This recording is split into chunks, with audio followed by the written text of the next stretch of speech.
Hello friends, मैं सची आप सबका अपने यूट्यूब चैनल कॉमर्स एडवांस पर स्वागत करती हूँ। आज का हमारा टॉपिक है फाइनेंशियल प्लानिंग। हमारे प्रीवियस वीडियो लेक्चर में हमने फाइनेंशियल मैनेजमेंट के कुछ बेसिक कंसेप्ट्स के बारे में पढ़ा था, जैसे कि उसकी डेफिनेशन, उसके स्कोप एंड इम्पोर्टेंस। और आज के इस वीडियो लेक्चर में हम फाइनेंशियल प्लानिंग के बारे में बात करते हैं। सबसे पहले हम इसकी वीडियो के कंटेंट के बारे में देखते हैं। Meaning, definition, objective, importance and steps in financial planning. आज के वीडियो लेक्चर में हम इन सब टॉपिक के बारे में वन बाय वन स्टडी करेंगे। सो फाइनेंशियल प्लानिंग क्या होती है?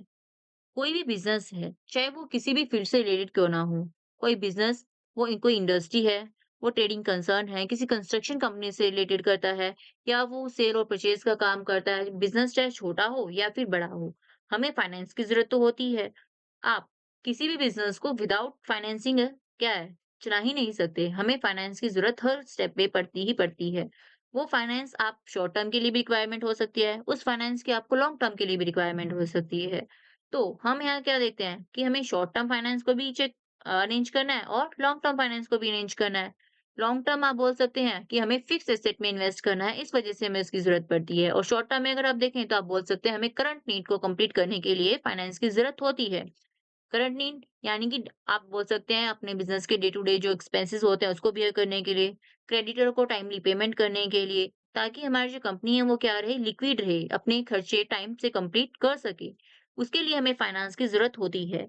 जो हमारा बिजनेस होता है आज के टाइम में, अगर आप देखें कि किसी भी बिजनेस की जो रिक्वायरमेंट होती है फाइनेंस की, वो बहुत ही ज्यादा होती है। और कोई भी बिजनेसमैन या कोई भी पर्सन इतना कैपेबल नहीं होता है कि वो क्या करे, अपने बिजनेस को कंप्लीटली खुद फंडिंग करे। तो वो क्या करता है, उसे एक्सटर्नल सोर्सेस पे डिपेंड रहना पड़ता है, ताकि वो क्या कर सके, अपने जो बिजनेस है उसके लिए फंड्स की अरेंजमेंट कर सके, उसे कोई प्रॉब्लम अपने बिजनेस को रन करने में ना आए। कोई भी बिजनेस सोसाइटी में सक्सेसफुल होता है या नहीं होता है, ये किस चीज पे डिपेंड करता है? ये डिपेंड करता है कि उसकी बिजनेस के पास रन करने के लिए एडवोकेट फाइनेंस होना चाहिए। अगर उसके पास प्रॉपर फाइनेंस है, उसकी अरेंजमेंट अच्छी है, तो वो क्या है, बिजनेस क्या है, सक्सेसफुली। आगे हम देखते हैं meaning of financial planning. Planning क्या होता है? प्लानिंग एक तरीका होता है, एक सिस्टमेटिक वे, जिसके अंदर आप किसी भी चीज को एक प्रॉपर मैनर में करने का डिसाइड करते हैं कि अगर हमें कोई चीज अचीव करनी है या कोई काम करना है तो उसको हम किस ढंग से कर सकते हैं, किस तरीके से करेंगे, उसकी स्टार्टिंग पॉइंट से लेके उसके एंडिंग पॉइंट तक हम क्या करते हैं, सब कुछ सिस्टमेटिक मैनर में अरेंज करते हैं। तो अगर आप इस एक्टिविटी को फाइनेंसिंग मैटर से क्या कर देते हैं, रिलेट करते हैं, तो हम क्या देखते हैं, हम देखते हैं कि हमें फाइनेंस कितना चाहिए। फाइनेंस से रिलेटेड हर चीज हम क्या करते हैं, सिस्टमैटिक मैनर में सब कुछ प्री डिसाइडेड कर देते हैं कि हमें क्या क्या और किस तरीके से करना है। इसी चीज को आप बोलते हो फाइनेंशियल प्लानिंग। इसके अंदर हम क्या देखते हैं, फाइनेंशियल प्लानिंग में क्या क्या चीजें इन्वॉल्व होती हैं। फाइनेंशियल प्लानिंग में इन्वॉल्व होता है estimating the amount of capital to be raise. सबसे पहले आप क्या देखोगे, सबसे पहले तो हम यही देखेंगे ना कि हमें जितना कैपिटल चाहिए उसको रेज़ करने के लिए क्या-क्या हम क्या कर सकते हैं? जैसे कि आपको कोई बिज़नेस स्टार्ट करना है, या तो फिर हमें क्या करना है, हमारे बिज़नेस को एक्सपेंड करना है। उसके लिए हमें कितने अमाउंट की ज़रूरत है? सबसे पहले हम उस अमाउंट को क्या करेंगे, एस्टिमेट करेंगे। सेकंड स्टेप हमारा क्या होगा, हम पैटर्न देखेंगे कि हमें जो फंड अरेंज करना है, आप उसको किस तरीके से अरेंज करेंगे। उनके डिफरेंट डिफरेंट जो सोर्सेज़ होते हैं, एक्सटर्नल जो सोर्सेज़ हैं या जो इंटरनल सोर्सेज़ हैं, आप किस सोर्स से पैसा अरेंज कर रहे हैं। एक्सटर्नल में भी हमारे पास डिफरेंट डिफरेंट तरीके के सोर्सेज होते हैं, आप किस सोर्स से कितना प्रोपोर्शन ले रहे हैं। मेनली हम बात करते हैं डेट और इक्विटी की। तो डेट से आप कितना पैसा लोगे, इक्विटी से कितना लोगे, किस प्रोपोर्शन में आप लेने वाले हो, ये सब चीजें आप क्या करते हो, इसके अंदर डिसाइड करते हो। उसके बाद आप क्या करते हैं, जब आपने ये सब डिसाइड कर लिया तो इसके अंदर हम क्या करते हैं, फाइनेंशियल पॉलिसीज बनाते हैं। हम पॉलिसी बनाते हैं कि हमें किस तरीके से काम करना है। उसके प्रोसीजर को बनाया जाता है कंप्लीटली, एक डिटेल में हम देखते हैं कि हमें क्या-क्या स्टेप्स को लेना है किसी भी चीज़ को करने के लिए। और वो जो पॉलिसी और प्रोसीजर हम बनाते किस चीज़ से रिलेटेड हैं, किस चीज़ के रिगार्डिंग बनाते हैं? प्रोक्योरमेंट ऑफ फंड्स, यानी कि हमें क्या करना है, फंड्स को अरेंज करना है, कहाँ से अरेंज करेंगे? उसके बाद सिर्फ फंड्स को अरेंज करना इनफ नहीं होता है, हमें क्या करना होता है, उसको एलोकेट भी करना होता है कि हम उसको कहाँ-कहाँ पर लगाने वाले हैं। और उसके बाद आप देखते हैं कि हमने जहाँ-जहाँ पे उन फंड्स को इन्वेस्ट किया है, क्या वो हमें प्रॉपर रिटर्न दे रहे हैं? क्या उन फंड्स का वहाँ पे अच्छे तरीके से यूटिलाइज़ेशन हो पा रहा है? कहीं ऐसा तो नहीं है कि हमने जहाँ पे फंड इन्वेस्ट किया, वहाँ पे उसका यूटिलाइज़ अच्छे से ना हो पा रहा हो और हम जितना अर्निंग कर सकते थे, हम उतनी अर्निंग ना कर पा रहे हों। सो डेफिनिशन देखते हैं, फाइनेंशियल प्लानिंग की डेफिनिशन क्या है? अगर आप सिंपल वर्ड में कहें, नॉर्मली हम बात करते हैं, तो हम क्या बोल सकते हैं कि ऐसी प्रोसेस जिसके अंदर आप क्या करते हो, एस्टिमेट करते हो कि हमें कितनी कैपिटल चाहिए और वो जो कैपिटल चाहिए उसका कंपोज़िशन कैसा रहेगा, यानी कि उसका स्ट्रक्चर कैसा रहेगा, हम किस सोर्स से उन पैसे को अरेंज करने वाले हैं। इसके अंदर हम फाइनेंशियल पॉलिसीज़ को क्या करते हैं, फ्रेम करते हैं, प्रोसीजर को फ्रेम करते हैं और वो किस चीज़ से रिलेटेड प्रोसीजर रहता है हमारा, फंड्स को अरेंज करने से रिलेटेड, उसको इन्वेस्टमेंट एंड उसके एडमिनिस्ट्रेशन। एडमिनिस्ट्रेशन में क्या होता है, यानी कि हमने जहाँ पे फंड को इन्वेस्ट किया है, वहाँ पे हमें क्या करना है, प्रॉपर कंट्रोलिंग भी तो करनी होती है।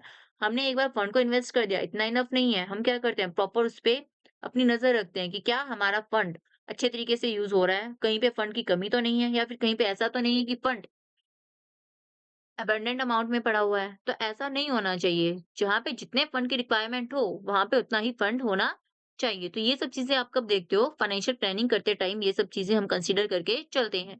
According to Walker and Bergen, financial planning pertains to the function of finance and include the determination of a firm financial objective, financial policies and the financial procedure.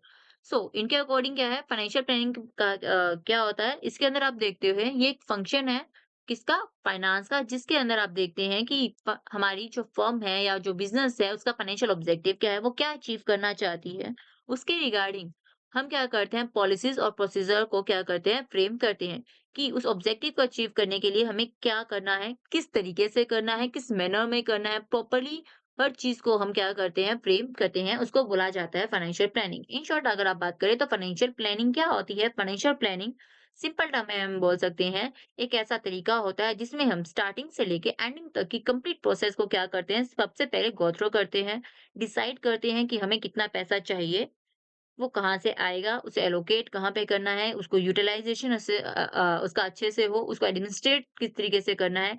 ये सब चीज़ें जब हम कंसीडर करते हैं, इन सब चीज़ों के रिगार्डिंग जब आप पॉलिसीज़ या प्रोसीजर को बनाते हैं, तो उसको क्या बोला जाता है? फाइनेंशियल प्लानिंग बोला जाता है। अब हम बात करते हैं ऑब्जेक्टिव्स ऑफ फाइनेंशियल प्लानिंग। जब भी आप कोई काम करते हैं, तो उसका कोई ना कोई ऑब्जेक्टिव ज़रूर होता है। बिना किसी ऑब्जेक्टिव के आप कोई भी काम नहीं करते हैं, चाहे फिर वो हम हमारी पर्सनल लाइफ की बात करें या तो फिर हम किसी बिज़नेस की बात करते हैं। तो फर्स्ट हमारा पॉइंट क्या है, डिटरमाइनिंग कैपिटल रिक्वायरमेंट। इसके अंदर हम क्या देखते हैं, हम देखते हैं कि हमें हमारी कैपिटल की जो रिक्वायरमेंट है उसको सबसे पहले एस्टिमेट करते हैं कि हमें जो फंड अरेंज करना है वो कितना करना है और किस चीज के लिए करना है, शॉर्ट टर्म के लिए करना है या फिर लॉन्ग टर्म रिक्वायरमेंट है उसके लिए करना है। अब शॉर्ट टर्म रिक्वायरमेंट हो सकती है हमारी कि हमें क्या करना है, हमारी जो डे टू डे एक्सपेंसेस है, करंट एसेट है, उनको परचेज करने के लिए करना हो। हम हमारी बिज़नेस में हमें क्या करना है, किसी क्रेडिटर को पे करना है, रॉ मटेरियल को परचेज़ करना है, कोई स्टेशनरी परचेज़ करनी है। ऐसी एसेट्स को परचेज़ करने में हमें पैसा इन्वेस्ट करना है जो हमें एट प्रेज़ेंट करंट में यूज़ हो रही हैं या तो फिर विदिन 1 ईयर हम उसको यूज़ कर सकते हैं, उनका बेनिफिट हमें विदिन 1 ईयर मिल जाएगा। वहीं हमें कुछ फंड ऐसा भी ज़रूरत होती है जिसमें हम क्या करते हैं, उसको फिक्स एसेट में इन्वेस्ट कर देते हैं जिसका जो रिटर्न है वो शॉर्ट टर्म में नहीं आता, लॉन्ग टर्म में आता है। यानी कि 1 साल के बाद हमें उसका रिटर्न देखने को मिलता है या फिर आप बोल सकते हैं कि हमें लॉन्ग टाइम पीरियड के लिए 5 साल, 10 साल तक उसका रिटर्न हमें देखने को मिलता रहता है। तो इसको आप बोलते हैं कि हमें फंड लॉन्ग टर्म के लिए भी चाहिए होता है और शॉर्ट टर्म के लिए भी चाहिए होता है। तो सबसे पहले हम क्या डिसाइड करते हैं? सबसे पहले हम फाइनेंशियल प्लानिंग करते टाइम ये देखते हैं कि हमें हमारे कितने फंड्स की रिक्वायरमेंट है शॉर्ट टर्म के लिए और कितने फंड्स की रिक्वायरमेंट है हमारी लॉन्ग टर्म के लिए।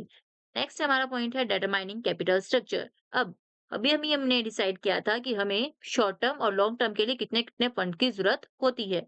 तो अब हमने एक बार जब ये डिसाइड कर लिया कि हमें कितना फंड चाहिए, तो अब नेक्स्ट हमारा स्टेप क्या होना चाहिए कि हमें वो फंड्स कहाँ से अरेंज करना है, यानी कि हम स्ट्रक्चर के बारे में बात करेंगे। कैपिटल स्ट्रक्चर में आप क्या कंसिडर कर सकते हैं कि हमें शॉर्ट टर्म के लिए, लॉन्ग टर्म के लिए जो पैसा चाहिए, वो आप किससे लेने वाले हो? डेट से लोगे, इक्विटी से लोगे या तो फिर दोनों का कोई कॉम्बिनेशन लेने वाले हो? हम ये भी डिसाइड कर सकते हैं कि जो शॉर्ट टर्म हमारा फाइनेंस है, वो हम डेट से अरेंज कर लें और लॉन्ग टर्म हमारा जो फाइनेंस है, वो इक्विटी से अरेंज कर लें। क्योंकि जो इक्विटी होती है, वो हमारे लिए क्या है? परमानेंट कैपिटल होती है, हमें उसको लाइफ टाइम क्या है? रिडीम नहीं करना होता, ना ही उन्हें रिटर्न करना होता है। वहीं जो डेट होते हैं, वो हमारी कंपनी के लिए एक बर्डन होता है और हमें उन्हें क्या करना होता है, टाइमली पेमेंट करनी होती है। तो इस हम क्या कर सकते हैं कि हमारे शॉर्ट टर्म जो फंड्स हैं, की जो रिक्वायरमेंट है वो हम डेट से कंप्लीट कर लें और हमारी जो लॉन्ग टर्म फंड की रिक्वायरमेंट है वो हम इक्विटी से कर लें। या तो फिर हम क्या करें, एक प्रोपोर्शन डिसाइड कर लें कि हमें हमारी जो रिक्वायरमेंट है उसका 50% हम डेट से लेंगे, 50 इक्विटी से लेंगे। हमारा जो कंपोज़िशन है वो कुछ भी हो सकता है। वो डिपेंड करता है मैनेजर टू मैनेजर कि किस बिज़नेस का नेचर कैसा है। उनको जो उनकी जो मैनेजमेंट है, उनका सोचने का तरीका कैसा है, वो किस तरीके से अपने बिज़नेस को ग्रो करना चाहती हैं, सबकी अपनी-अपनी पॉलिसीज़, अपना-अपना प्रोसीजर होता है कि वो किस चीज़ को प्रेफ़र करती हैं। Framing financial policy with regards to हमें क्या करना है नेक्स्ट स्टेप पे, अभी हमने कंपोज़िशन डिसाइड किया, तो हम क्या करेंगे, पॉलिसीज़ बनाएँगे। ये हमने मीनिंग में भी पढ़ा था, इसके अंदर हम क्या करते हैं, पॉलिसीज़ को फ्रेम करते हैं। पॉलिसीज़ किस चीज़ के रिगार्डिंग? अब हम फाइनेंशियल प्लानिंग की बात कर रहे हैं, तो पॉलिसीज़ भी किससे रिलेटेड होंगी? फाइनेंशियल से रिलेटेड ही होंगी। इसमें आप देख सकते हैं हमें कैश को कंट्रोल करना है, यानी कि हम देखते हैं कि कितना कैश हमारे बिज़नेस में आ रहा है, कितना कैश हमारे बिज़नेस से जा रहा है, किस टाइम पीरियड पे वो आ रहा है, या फिर हमें किनको क्या करना है, किन से पैसा बोरो कर रहे हैं, यानी कि हमारे सोर्सेज़ क्या-क्या रहेंगे। और ऐसा नहीं होता कि अगर हमें पैसा बोरो करना है, तो हम किसी को उधार दे नहीं सकते। हम किसी को पैसा लेंड भी तो कर सकते हैं, लेंडिंग भी कर सकते हैं। तो आप कि उनसे रिलेटेड पॉलिसीज़ क्या-क्या होंगी। हम देख सकते हैं कि जैसे हम क्या करते हैं, कई बार क्रेडिट शेयर कर देते हैं, तो उसके टाइम पे हमें क्या होता है, हम क्या कर रहे हैं, हमारे पैसा पैसा लेंड ही तो कर रहे हैं, अभी तो हमारे पास वो जो फंड है वो नहीं आने वाला, वो थोड़े टाइम के बाद हमें वो डेटर पैसा देने वाला है। दैट मीन्स हमारी पॉलिसीज़ क्या हो रहने वाली है, कैश इनफ्लो कैसा रहेगा, आउटफ्लो कैसा रहेगा, इन सब चीज़ों के बारे में पॉलिसीज़ हम फाइनेंशियल प्लानिंग के अंदर बनाते हैं। A financial manager ensures that the scarce financial resources are maximally utilized in the best possible manner. इसके अंदर ये क्या कहता है? ये कहता है कि जो फाइनेंशियल मैनेजर होता है, जो इस चीज़ को मैनेज कर रहा होता है, वो पर्सन देखता है कि हमारे जो रिसोर्सेज हैं, जो स्कार्स हैं, यानी कि जो बहुत ही कम है, उनका हमें क्या करना है? प्रॉपर्ली यूटिलाइजेशन करना है, मैक्सिमम यूटिलाइजेशन करना है, ताकि हम क्या कर सकें, हम मैक्सिमम रिटर्न क्या कर सके, अर्न कर सके और कम से कम कॉस्ट पे वो रिटर्न हमें मिल सके। यानी कि इसके अंदर हम क्या देखते हैं, एक तरीके से हम प्रॉफिट को मैक्सिमाइज करने की बात कर रहे हैं।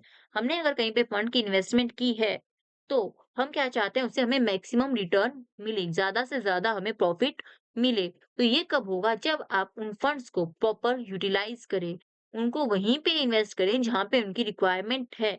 कहीं पे भी हमारे फंड क्या है, अबेंडेंट में नहीं रहने चाहिए। ऐसा नहीं है कि उन फंड्स को हमने अरेंज तो किया, बट उनका प्रॉपर यूटिलाइज़ेशन नहीं हो रहा है। कहीं पे हमें ज़रूरत है सिर्फ़ 10 लाख की और हम वहाँ पे क्या कर रहे हैं, 12 लाख इन्वेस्ट कर दे रहे हैं। तो बाकी के जो बचे 2 लाख हैं, क्या हम उसको यूज़ कर पा रहे हैं? नहीं, हमें रिटर्न तो उतना ही मिलेगा ना। लेकिन फिर भी हमने क्या किया, वहाँ पे इन्वेस्टमेंट ज़्यादा की, तो हमारी कॉस्ट ज़्यादा आ रही है। जितना रिटर्न हमें मिलना चाहिए उतना नहीं मिल रहा है। तो इससे क्या होगा, हमारी जो प्रॉफ़िट है वो कम हो जाएँगे। तो ऐसी कोई भी सिचुएशन फ्यूचर में अराइज़ ना हो, इसलिए हम क्या करते हैं, पहले ही प्रॉपर प्लानिंग कर लेते हैं। आगे हम देखते हैं इसकी इम्पोर्टेंस के बारे में। अभी हमने ऑब्जेक्टिव पढ़ा, तो इसकी कुछ इम्पोर्टेंस भी होती हैं। Adequate fund have to be ensured. अगर हम फाइनेंशियल प्लानिंग पहले ही कर लेते हैं, फाइनेंशियल प्लानिंग करके चलते हैं, तो हमारे बिज़नेस में जो फंड है उसकी कमी नहीं होती। क्यों? क्योंकि हमें पहले ही पता होता है, हम पहले ही सब कुछ डिसाइड कर चुके होते हैं कि हमें फ्यूचर में कहाँ पे इन्वेस्ट करना है, या फिर कहाँ पे हमें फंड्स की ज़रूरत हो सकती है, तो उसके अकॉर्डिंग हम क्या करते हैं, पहले ही फंड्स को अरेंज कर लेते हैं। अगर आप पहले ही फंड्स को अरेंज ना करते, तो या फिर प्लानिंग नहीं करते, तो हमें क्या हो सकता है कि हमें फ्यूचर में कोई प्रॉब्लम फेस करनी पड़ जाए। लेकिन अगर आप प्लानिंग पहले से ही कर लेते हैं, तो हम ऑलरेडी हर चीज़ को क्या करें, कंसीडर करके चल रहे हैं। इस वजह से हमारे बिज़नेस में प्रॉपर फाइनेंस अवेलेबल होता है।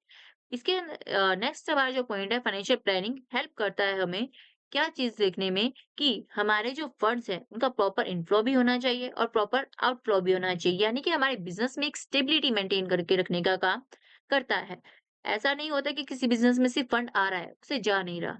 वो कुछ चीज सेल करेगा, तो वो कुछ चीज परचेज भी करेगा। मान लो कोई कंपनी है, वो क्या कर रही है, अपने फाइनल प्रोडक्ट्स बना बना कर सेल कर रही है। वो प्रोडक्ट कुछ भी हो सकता है, आप लगा सकते हैं, मान लो वो कोई शूज़ की फैक्ट्री है, क्या करती है? शूज़ को सेल करने का काम करती है।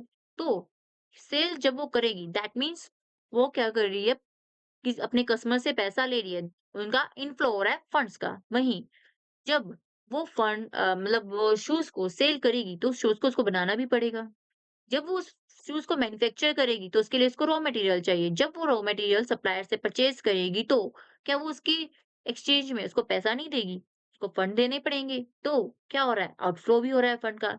तो फाइनेंशियल प्लानिंग में हम देखते हैं कि इनफ्लो और आउटफ्लो प्रॉपर होता रहे और हमारे बिज़नेस में स्टेबिलिटी बनी रहे। ऐसी कोई भी जो कंडीशन है हमें फ्यूचर में फेस ना करनी पड़े जिसकी वजह से हमें कोई प्रॉब्लम हो। नेक्स्ट हमारा पॉइंट है it ensure that supplier growth and expansion programme which help in long run survival of a company.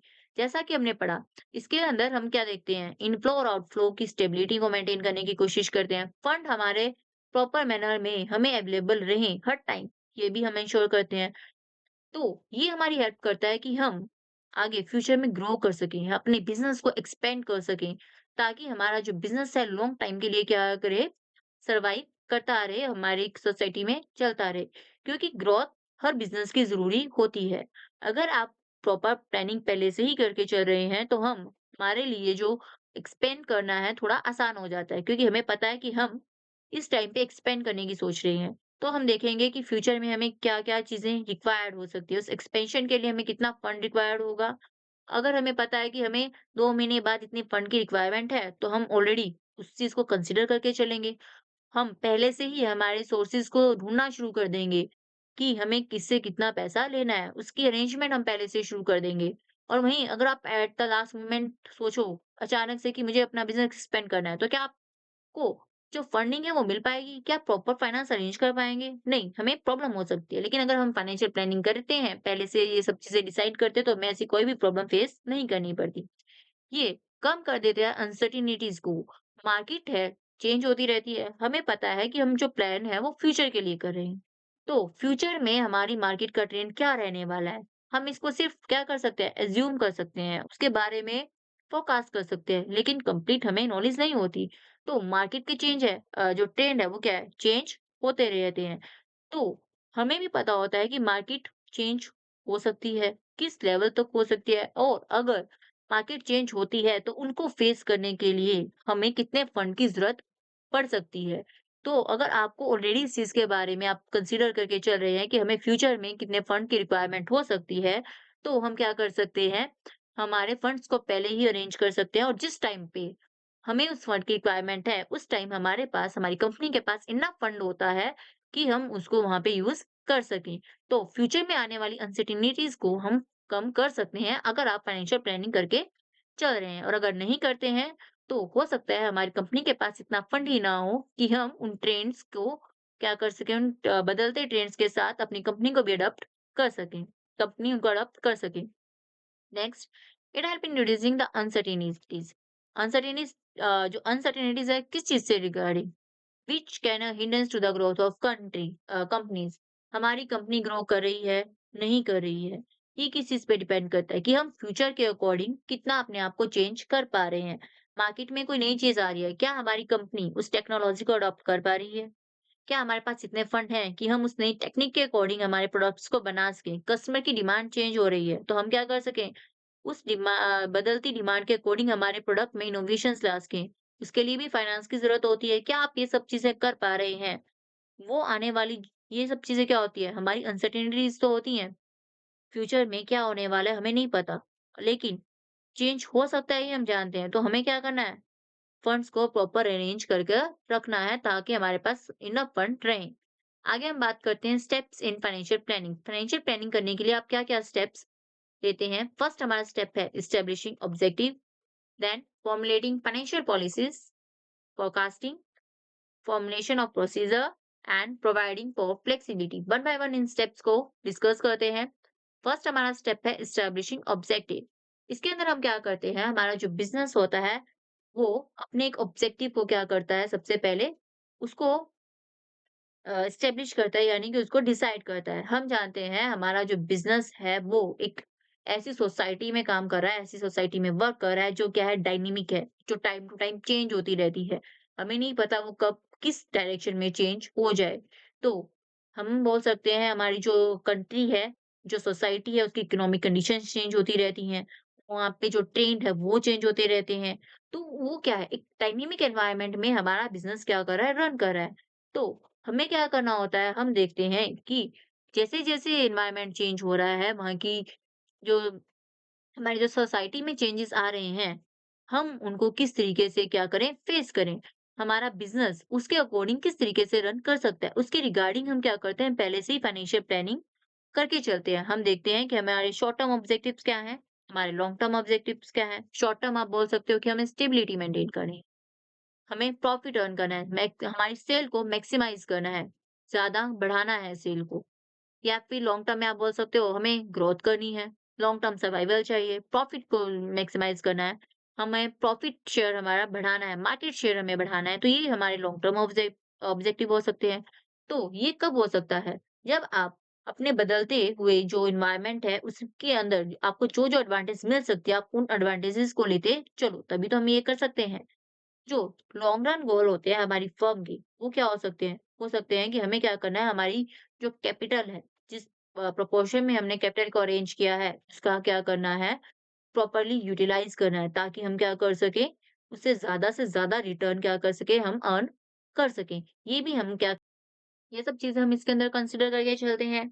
और हम क्या देखते हैं, हमारा जो फाइनेंशियल ऑब्जेक्टिव है किसी भी बिजनेस का या फिर किसी भी एंटरप्राइजेस का, वो क्या कर सके, हम उसको अचीव कर सकें। हम हमारी जो फंड्स हमने इन्वेस्ट किए हैं उसकी प्रोडक्टिविटी, यानी कि हमारी फर्म की प्रोडक्टिविटी को बढ़ा सकें, वो क्या कर सकें, ज्यादा से ज्यादा हम उसको कर सकें। या फिर आप ये भी कह सकते हैं कि हमारा जो एनवायरनमेंट चेंज होता है वो हमें अपॉर्च्युनिटीज़ भी देता है, हमें एडवांटेजेस दे सकता है कि अगर मान लो कोई टेक्नोलॉज़ी मार्केट में नहीं आई है, आप उसको ईज़िली अडॉप्ट कर लेते हैं। तो इससे क्या है, हमें पॉज़िटिव पॉइंट्स हमारे लिए हमें क्या है, पॉज़िटिव इफ़ेक्ट देखने को मिलेंगे। जैसे आप बोल सकते हैं कि हमारा मार्केट शेयर बढ़ जाएगा, हो सकता है हमारी जो प्रोडक्ट आप बना रहे हो उसकी क्वालिटी बढ़ जाए, जिससे क्या है, हमारी प्रोडक्ट की डिमांड बढ़ जाए। तो हमें एडवांटेज भी तो मिलते हैं एनवायरनमेंट के चेंज होने से, तो वो सब चीज़ें हम इसके अंदर क्या करते हैं, कंसीडर करके चलते हैं। नेक्स्ट हमारा पॉइंट है फॉर्मुलेटिंग फाइनेंशियल पॉलिसी। अब आप क्या करेंगे, फाइनेंशियल पॉलिसीज़ को बनाएँगे। अभी तक हमने पढ़ा था कि हम क्या करते हैं, फाइनेंशियल पॉलिसीज़ को बनाते हैं। तो वो पॉलिसीज़ होती क्या हैं? फाइनेंशियल पॉलिसीज़ गाइड करती हैं किस चीज़ को, हर एक्शन को हमारे किस-किस एक्शन को, प्रोक्योरिंग पैसे फंड्स को अरेंज करने से रिलेटेड, उनको कंट्रोल करने से रिलेटेड, उनको डिस्ट्रीब्यूट करने से रिलेटेड, हर चीज़ से रिलेटेड आप क्या करते हैं, पॉलिसीज़ बनाते हैं कि अगर हमें पैसा लेना है तो कहाँ से लेना है, लगाना है तो कहाँ लगाना है, किस तरीके से लगाना है। आप कंट्रोल करोगे तो उसको कंट्रोल करने वाला पर्सन कौन होने वाला है? हमारा मैनेजर कंट्रोल करेगा, टॉप मैनेजमेंट कंट्रोल करेगी, कौन कंट्रोल करेगा? इन सब के रिगार्डिंग हम क्या करते हैं, पॉलिसीज़ बनाते हैं। पॉलिसीज़ क्या होती हैं? पॉलिसीज़ हमें गवर्न करती हैं, हमें बताती हैं कि हमें कितने कैपिटल की रिक्वायरमेंट है, ताकि हम क्या कर सकें, हमारे फर्म के ऑब्जेक्टिव को अचीव कर सकें। पॉलिसीज़ हमें बताती हैं कि हमारे गाइड करती हैं कि हमारी जो मैनेजमेंट है, उन्हें क्या-क्या सोर्सेज़ सिलेक्ट करने चाहिए, क्योंकि हमें पता है कि हमें अगर फंड्स अरेंज करने हैं तो उसके लिए हमारे पास इनफ सोर्सेज होते हैं, लेकिन उन सोर्सेज में से हमें सिलेक्ट किसको करना है। हम ऐसा नहीं है कि हम किसी भी सोर्सेज को सिलेक्ट कर लें, हो सकता है जिस सोर्सेज को आप रैंडमली सिलेक्ट करें उसकी कॉस्ट ज्यादा आती हो, तो हमें कॉस्ट को भी तो क्या करना है, कंसिडर करना है। हम देखते हैं ना कि हमें कम से कम इंटरेस्ट रेट पे पैसा मिल सके, वो फंड हम कम से कम कॉस्ट पे अरेंज कर सके, तो सिलेक्शन में भी हमारी हेल्प करती है। पॉलिसी आपको बताती है कि आपको जो क्रेडिट देना है, यानी कि पैसे जो अरेंज कर रहे हैं, आप कलेक्ट कर रहे हैं, उसकी जो एक्टिविटीज़ हैं, वो आपको किस तरीके से करनी है। आपका प्रॉपर क्लियर कट प्लान होना चाहिए किसी भी फंड को अरेंज करने के लिए, उसके पॉसिबल यूजेस के लिए। आप देखते हैं कि हमारे जो बिज़नेस है, हमारा जो एंटरप्राइज़ेज़ है, कोई ऑर्गेनाइज़ेशन है, उसकी करंट नीड क्या है? फ्यूचर में हमें कितने पैसे की ज़रूरत हो सकती है? आप सिर्फ़ आज की नीड को देख के फंड्स को अरेंज नहीं करते हो, हम फ्यूचर के बारे में भी सोचते हैं। बार-बार कोई भी कंपनी फंड अरेंज नहीं करती है, वो लॉन्ग टाइम का सोचती है कि हमें कितना फंड चाहिए। वो करंट नीड के साथ-साथ फ्यूचर नीड के बारे में भी बात करती है कि आज तो हमें इतना फंड चाहिए, लेकिन फ्यूचर में हमें क्या करना है, हमारे बिज़नेस को ग्रो करने के बारे में सोच रहे हैं, तो हमें फंड्स की ज़्यादा रिक्वायरमेंट है। तो हम क्या करते हैं, ज़्यादा फंड्स को अरेंज करने का काम करते हैं। ये सब चीज़ें हमें कौन बताएगा? पॉलिसीज़। अगर आपको यही नहीं पता कि हमें फ्यूचर में एक्सपेंड करना है, कोई नया हमें क्या करना है, यूनिट एस्टेब्लिश करनी है, तो हम क्या हम प्रॉपर फाइनेंस अरेंज कर पाएँगे? क्या हमारी कंपनी के पास प्रॉपर फाइनेंस होगा? नहीं होगा। तो इन सब चीज़ों के रिगार्डिंग आप क्या करते हैं, पॉलिसीज़ बनाते हैं। देन फोरकास्टिंग, फोरकास्टिंग करने के लिए सबसे पहले हमें क्या ज़रूरत होती है कि हम क्या करें, अलग-अलग फैक्ट्स जिसके बेस पे हम फोरकास्टिंग करेंगे, हम क्या करें, उन सब फैक्ट्स को कलेक्ट करें। हम जानते हैं कि जो फाइनेंशियल प्लान है, वो किस चीज़ से रिलेटेड होता है? फ्यूचर से रिलेटेड होता है। हम फ्यूचर के बारे में सोचते हैं, सब कुछ फ्यूचर के रिगार्डिंग हम डिसाइड करते हैं। तो इसके अंदर हम फ्यूचर के बारे में सोच रहे हैं, लेकिन आप ये भी जानते हैं कि जो फ्यूचर होता है वो अनसर्टेन होता है। उसको आप प्रिडिक्ट नहीं कर सकते। हम प्रिडिक्ट करने की कोशिश कर सकते हैं, एग्ज़ैक्ट प्रिडिक्शन पॉसिबल नहीं होती। क्या पता हमने जो सोचा है वो फ्यूचर में ना हो, उसमें से कुछ चेंज हो जाए। तो हम क्या करते हैं, आप देखते हैं कि जो फाइनेंशियल मैनेजमेंट है उसको ज़रूरत होती है कि आप फ्यूचर को फोरकास्ट कर सकें in order to predict the variability of factor, ताकि आप देख सकें कि हमारे फैक्टर कितना वेरी करते हैं। क्या उसके अंदर चेंजेस आ सकते हैं और हमें हमारी पॉलिसीज़ को उसके अकॉर्डिंग कितना चेंज करने की ज़रूरत पड़ेगी, यानी कि हम हमारी पॉलिसीज़ को उसी के अकॉर्डिंग फ़ॉर्मुलेट करते हैं। ये हेल्प करता है this involves a through study of companies past performance to identify trend. इसके अंदर जब आप फोरकास्टिंग करते हैं, तो हम क्या करते हैं? हमने बोला था कि हम फैक्ट्स को कलेक्ट करते हैं, तो वो फैक्ट्स क्या होंगे? हमारे पुराने फैक्ट्स को हम हमारे पास्ट रिकॉर्ड को क्या कर सकते हैं, इसके लिए कंसीडर कर सकते हैं कि कंपनी हमारी किस तरीके से पास्ट में परफॉर्मेंस हमारी कंपनी की कैसे रही है। उनके ट्रेंड्स को आप देख सकते हैं, हमारी ग्रोथ रेट क्या रही है, उन सब चीज़ों को हम कंसीडर करके हम फ्यूचर के बारे में प्लान कर सकते हैं कि अगर हमारी पास्ट परफॉर्मेंस ऐसी रही है, आप इस तरीके से काम कर रहे हैं, हमारा मान लो ग्रोथ पर रेट आप बोल सकते हो, एग्ज़ाम्पल में कोई कंपनी है उसका ग्रोथ रेट क्या है? 3% है, वो हर बार 3% ग्रो कर रही है। तो आप बोल सकते हैं कि हाँ, नेक्स्ट ईयर भी हमारी कंपनी 3% ग्रो करने वाली है या कर सकती है। आपका ऑब्जेक्टिव क्या है? उस को अचीव करना, 3% को अचीव करना। तो इसके अंदर हम क्या करते हैं, हमारे पास के ट्रेंड को देखते हैं और ट्रेंड के बेसिस पे हम फोरकास्ट करने की कोशिश करते हैं कि हमारी कंपनी आगे कितना ग्रो कर सकती है या फिर हमें किस अकॉर्डिंग चेंज करने की ज़रूरत है। पास्ट में जो हमारे इंसिडेंट हुए, उसके बेस पे हम क्या कर सकते हैं, फ्यूचर में होने वाले इंसिडेंट को प्रिडिक्ट कर सकते हैं और उनसे डील करने के डिफरेंट डिफरेंट मेथड्स भी हम पहले ही क्या कर सकते हैं, सोच सकते हैं। फॉर्मुलेशन ऑफ प्रोसीजर, हम क्या करेंगे, अब प्रोसीजर्स बनाएंगे। Financial planning are broad which to be executed properly must be translated into a detail procedure. हमने प्लानिंग की, हमने पॉलिसीज भी बना दी, लेकिन क्या आप उन पॉलिसीज को डायरेक्टली एग्जीक्यूट कर पाएंगे? उसको एग्जीक्यूट करने के लिए हमें क्या चाहिए? अगर आपको कोई भी पॉलिसी है, उसको एग्जीक्यूट करना है, तो हमें उन पॉलिसीज़ को प्रॉपर मैनर में डिटेल तरीके से हमें क्या करना होता है, ट्रांसलेट करना होता है। एक डिटेल प्रोसीजर बताना होता है कि आपको पॉलिसी तो हमारी ये है, उस पॉलिसी को अचीव करने के लिए, उसको फॉलो करने के लिए हमें क्या-क्या स्टेप्स लेने होंगे। कोई कंपनी है, कहती है कि हम हमारी जो पॉलिसी है, वो लीनिएंट क्रेडिट पॉलिसी है, लेकिन उस लीनिएंट पॉलिसी को अपनाने के लिए हमें क्या है, डिफरेंट-डिफरेंट स्टेप लेने पड़ते हैं ना। आप पहले क्रेडिट सेल करोगे, आप डेटर से किस तरीके से कॉन्टैक्ट करोगे, तो वो सब चीज़ें आपको डिसाइड करना, यानी कि कंप्लीट प्रोसीजर हमें क्या करना पड़ता है, डिसाइड करना पड़ता है। जो फाइनेंशियल प्लानिंग होती है, ये किसका काम होता है? टॉप मैनेजमेंट का काम होता है। जो ये वर्कर्स होते हैं, जो एम्प्लॉइज़ होते हैं, ये फाइनेंशियल प्लानिंग नहीं करते। इन्हें इनकी नॉलेज ही नहीं होती। फाइनेंशियल प्लानिंग कौन है? जो उस कंपनी की टॉप मैनेजमेंट होती है, वो फाइनेंशियल प्लानिंग करती है और उसके जो वर्कर्स होते हैं, जो एम्प्लॉइज़ होते हैं, उस प्लानिंग को क्या करते हैं, एग्ज़ीक्यूट करने का काम करते हैं। सो फाइनेंशियल प्लानिंग क्या है? एक बहुत ही बड़ा हिस्सा है, किस चीज़ का? एक प्लानिंग प्रोसेस का, किसी भी ऑर्गेनाइज़ेशन का। क्योंकि कोई भी ऑर्गेनाइज़ेशन किसी भी चीज़ से रिगार्डिंग क्यों ना प्लानिंग करे, उसको एट लास्ट ज़रूरत तो फाइनेंस की ही पड़ती है। किसी भी चीज़ को स्टार्ट करने के लिए, उसको एग्ज़ीक्यूट करने के लिए हमें फाइनेंस की ज़रूरत पड़ती ही पड़ती है। इसी वजह से कहा जाता है कि जो फाइनेंशियल प्लानिंग है, वो एक ही बहुत ही इम्पोर्टेंट पार्ट है किसी भी प्रोसेस का। नेक्स्ट हमारा जो स्टेप है वो क्या है, प्रोवाइडिंग फॉर फ्लेक्सिबिलिटी। अब आप इसमें देखते हैं कि हमें ने जो प्लानिंग की, जो पॉलिसीज बनाई, जो प्रोसीजर बनाए, उसके अंदर कुछ फ्लेक्सिबिलिटी भी होनी चाहिए। ये बात करता है कि हम प्रॉपर फ्लेक्सिबिलिटी रखें किस चीज में, हमने जो ऑब्जेक्टिव डिसाइड किया उसके अंदर, जो पॉलिसीज हमने बनाई हैं, जो प्रोसीजर हमने बनाए हैं, उसके अंदर इतनी फ्लेक्सिबिलिटी होनी चाहिए कि अगर इकोनॉमिक सिचुएशन में, हमारे एनवायरनमेंट में कोई भी चेंज आता है, तो हमारे ऑब्जेक्टिव, हमारी पॉलिसीज़ को हम क्या कर सकें, उसी के अकॉर्डिंग चेंज कर सकें। क्योंकि हमने जो पॉलिसी बनाई है, ये हमने सिर्फ़ एस्टिमेशन बेसिस पे बनाई थी और हमारी जो रियलिटी होती है, हमारी जो रियल सिचुएशन होती है, वो इनसे वेरी कर सकती है। तो हमें क्या करना पड़ेगा, टाइम की ज़रूरत के अकॉर्डिंग हमें क्या करना पड़ेगा, हमारी पॉलिसीज़ को, हमारे ऑब्जेक्टिव को, इनकी प्रोसीजर को हमें चेंज करना पड़ेगा। So the changing economic environment में ऑफर न्यू अपॉर्च्युनिटीज़। जैसे-जैसे एनवायरनमेंट चेंज हो रहा है, तो हो सकता है कि हमारे बिज़नेस के लिए न्यू न्यू अपॉर्च्युनिटीज़ अपॉर्च्युनिटीज़ हमें अवेलेबल करवाए। लेकिन ज़रूरी नहीं है कि बदलते एनवायरनमेंट के साथ हमारी कंपनी को सिर्फ अपॉर्च्युनिटीज ही मिले। हो सकता है वो जो चेंजेस आए हैं उससे हमारी कंपनी को कुछ थ्रेट भी हो। तो हमें क्या करना होता है, हम देखते हैं कि जो जो चेंजेस आए हैं उससे हमें क्या क्या अपॉर्चुनिटी मिल सकती है, नई नई अपॉर्चुनिटीज हमारे लिए क्या है, हम उन्हें ग्रैब कर सकें। A rigid financial planning will not let the business use a new opportunity। अगर आप ऐसी फाइनेंशियल प्लानिंग करते हैं कि उसको आप चेंज ही नहीं कर सकते, आपने एक बार जो डिसाइड किया, आप ना उसकी पॉलिसीज में कोई चेंज ला सकते हैं, ना किसी प्रोसीजर में चेंज ला सकते हैं। आप क्या करते हैं, बस उसको जैसा आपने डिसाइड किया है उसको वैसा ही फॉलो करना है। आप चेंज कर ही नहीं सकते, उसमें चेंज करने का ऑप्शन नहीं है, फ्लेक्सिबिलिटी उसके अंदर नहीं है।